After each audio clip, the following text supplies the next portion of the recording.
Hello students, आज chemistry का lecture 7 है। टॉपिक एजियोट्रॉप्स और कोलिगेटिव प्रॉपर्टीज पे डिस्कस करेंगे। सबसे पहले है कि एजियोट्रॉप, इसको azeotropic mixture, constant boiling mixture भी बोलते हैं। तो क्या होता है एजियोट्रॉप्स? द लिक्विड मिक्सचर, इसमें कोई दो लिक्विडों का ऐसा mixture having a definite composition, जो उसका कंपोजिशन होगा वो डेफिनेट होता है, and boiling like a pure liquid is called azeotropes. इसको बोलते हैं an azeotrope is a liquid mixture that has a constant boiling point and whose vapour has the composition as the liquids. Two liquids का ऐसा mixture जिसमें दोनों का boiling point constant होता है। अगर एक लिक्विड का हाई होगा और दूसरे का लो है तो कोई एक ऐसा पॉइंट आता है, एक ऐसा टेम्परेचर जहाँ पे दोनों बॉइल होने लग जाते हैं।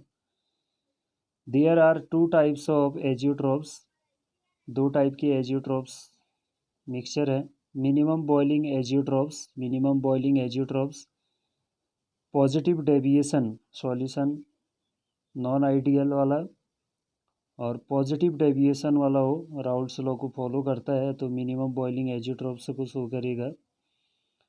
एग्जाम्पल है 95.4% by mass of ethanol solution in water form minimum boiling azeotropes. और दूसरा होता है maximum boiling azeotropes. Non ideal solution में जो निगेटिव डेविएशन शो करता है फ्रॉम राउल्ट लॉ के, मैक्सिमम बॉइलिंग एजियोट्रॉप्स को शो करेंगे। और 60, इसका एग्जांपल है 68% by mass HNO3 solution in water form maximum boiling azeotropes. उसके बाद नेक्स्ट इम्पोर्टेंट टॉपिक है कोलिगेटिव प्रॉपर्टीज। इम्पोर्टेंट इसलिए भी है क्योंकि यहाँ से न्यूमेरिकल बनते हैं, डेफिनेशन पूछता है कोलिगेटिव प्रॉपर्टीज का।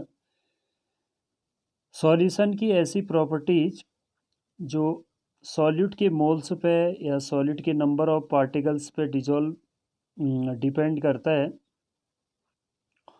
लेकिन सॉल्यूट के नेचर पे डिपेंड नहीं करेगा, तो उसको कोलिगेटिव प्रॉपर्टीज बोलते हैं।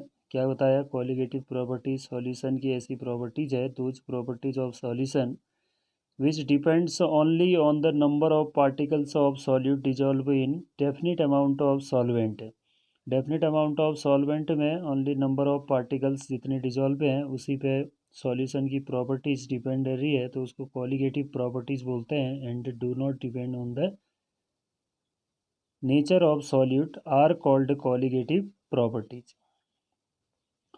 अब कोलिगेटिव प्रॉपर्टीज 4 टाइप्स की होती हैं, जिसमें पहला है relative lowering of vapour pressure, दूसरा है elevation in boiling point, now third depression in freezing point, fourth है ऑस्मोटिक प्रेशर। जो कोलिगेटिव प्रॉपर्टीज़ हैं टोटली यहाँ पे 4 टाइप्स की कोलिगेटिव प्रॉपर्टीज़ हैं, अपने याद रखना है। जिनमें से पहली colligative properties relative lowering of vapour pressure, देख रहे हैं, relative lowering of vapour pressure है। According to Raoult's law for the solution containing non volatile solute, solution ऐसा है कि सॉल्वेंट के साथ यानी कि वाटर के साथ non volatile solute like urea को जैसे हमने ऐड किया गया है, तो P01 minus P1 divided by P01 equal to J2, इसको इक्वेशन 1 लेना है। अब जाई मोल फ्रैक्शन है, 2 है तो सॉल्यूट है, तो N2 upon N1 plus N2, N यहाँ पर नंबर ऑफ मोल्स हैं। In a dilute solution N2 solute के moles less than N1, therefore the terms N2 can be neglected in the denominator। Dilute solution में N2 को छोड़ दिया तो J2 equal to N2 divided by N1 equal to W2 M2 upon W1 M1।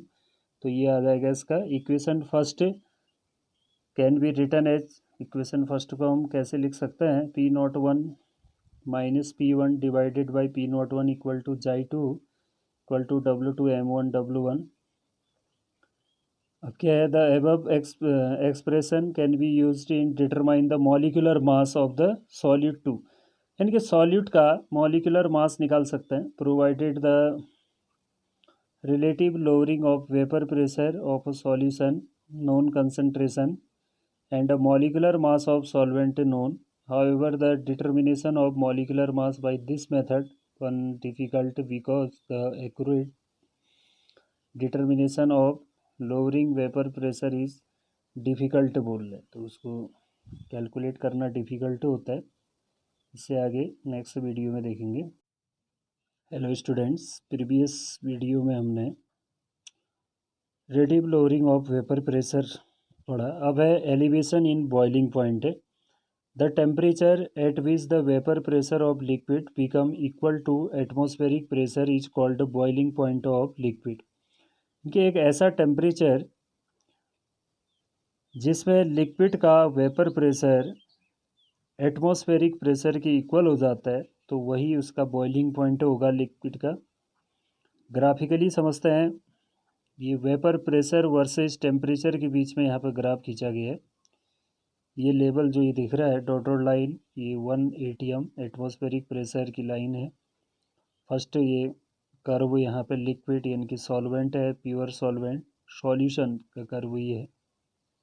ये T naught B boiling point of solvent और T B boiling point of solution. इन दोनों के बीच का डिफरेंस है डेल्टा टी बी.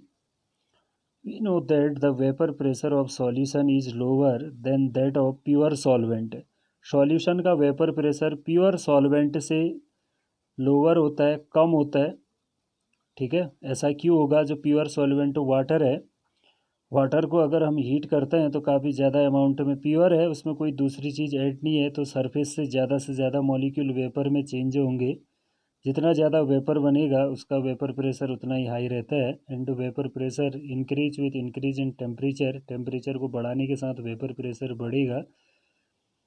क्यों बढ़ेगा? क्योंकि वेपर बढ़ता है तो वेपर प्रेशर भी हाई होगा. Hence the solution has to be heated more to make the vapor pressure equal to the atmospheric pressure. Therefore the boiling point of solution is always higher. Solution का जो boiling point होता है वो हमेशा high रहेगा than that of original solvent. अब आता है experimentally for very dilute solution. Elevation in boiling point is directly proportional to molality of the solution. जो सॉल्यूशन का एलिवेशन इन बॉइलिंग पॉइंट है वो डायरेक्टली प्रोपोर्शनल मोलेलिटी के होता है. एक्सपेरिमेंटली ये पाया गया है. तो डेल्टा टी वी इसको हटाने के लिए साइन के वी को लिया है. डायरेक्टली प्रोपोर्शनल को हटाने के लिए के वी यूज़ किया हुआ है इंटू स्मॉल एम. मोलेलिटी है तो मोलेलिटी का फॉर्मूला यूज़ करेंगे तो delta T V equal to K V small M की जगह W B upon M B into 1000 upon W A. ठीक है, very important formula. Delta T V equal to elevation in boiling point है, small M equal to molality of solution और K V equal to molal elevation constant और ebullioscopic constant बोलते हैं के we को.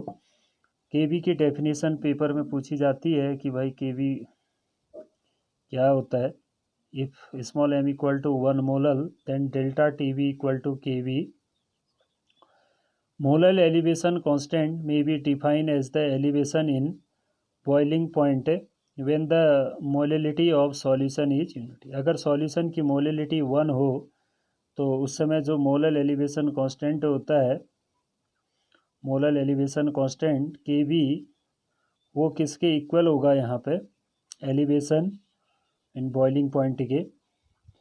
Numerical में जो हम फॉर्मूले यूज़ करते हैं, न्यूमेरिकल के लिए इम्पोर्टेंट जो लगेगा डेल्टा टी वी निकालना आएगा कहीं पर. T B minus T naught B. आपको टी वी भी दिया होगा, टी नॉट वी भी दिया होगा. तो डेल्टा टी वी निकालना है तो T B minus T naught B लिखना है. नेक्स्ट वीडियो में हम डिप्रेशन इन फ्रीजिंग पॉइंट पढ़ेंगे, वहाँ delta T F minus T F पढ़ेंगे. यहाँ पे है T B minus T naught B. ऐसा क्यों? T B boiling point of solution है, सॉल्यूशन का बॉइलिंग पॉइंट हमेशा हाई रहेगा.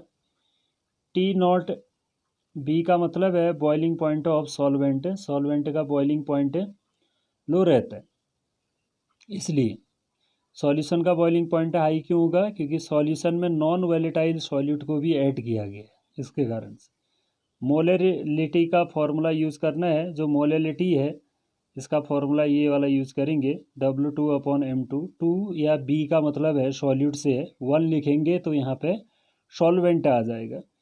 ऐसे ही delta TB, T0B, TB always use given units कह रहे हैं। वाटर का KB वैल्यू कभी कभी नहीं भी दिया होता है, आपको लर्न करना है।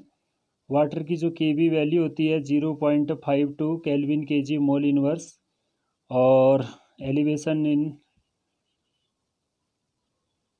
बॉइलिंग पॉइंट डेल्टा TB होता है, और T0 भी यहाँ पे क्या है, वाटर का बॉइलिंग पॉइंट 100 डिग्री सेल्सियस या स्टैंडर्ड बॉइलिंग पॉइंट 373.15 केल्विन है। Thank you.